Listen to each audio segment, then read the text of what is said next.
ઉભા રહેવા તો તાકાત નથી, મોમો કરતા હતા. અને ત્યારે હું માર જ ને તો વધારે થઈ જાય.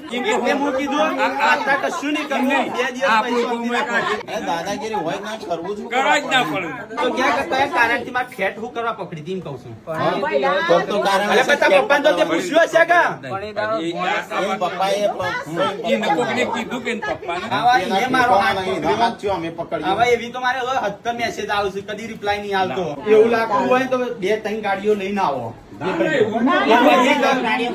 તમે બીક લાગતી હોય તો લઈને આવો. પણ ગુનો કરી જાય બીજો અને સજા બીજો ભોગવો એવું થોડું હોય. પણ મારી તો આબરૂ કાઢી કે ઈ તો હું એક લાફો મારત તો પડી જોત, પણ હું ના મારું. મારથી ઉંમરમાં મોટા હતા, તમારા હાથ ના ઉઠાવાય. હવે મામા કે લગન છે એમના કોઈ સંબંધી હોય કે ભૂલથી પકડ્યું હોય, મને એવું હતું. અને એ તો હાલ હું એકલો હતો.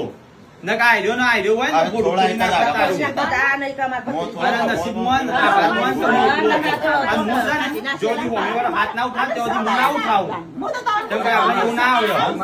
મારા તો દીકરા ના કરે ને, મેં જોડી મારું કાયદા કાનૂન બધું કઈ રીતે થાય. એ બે પેલા તમસી છે ને એના તને ગોળું ફોડી નાખો અને હોય તો હંતાઈ જાય ને જગ્યાએ 108 માં હોય.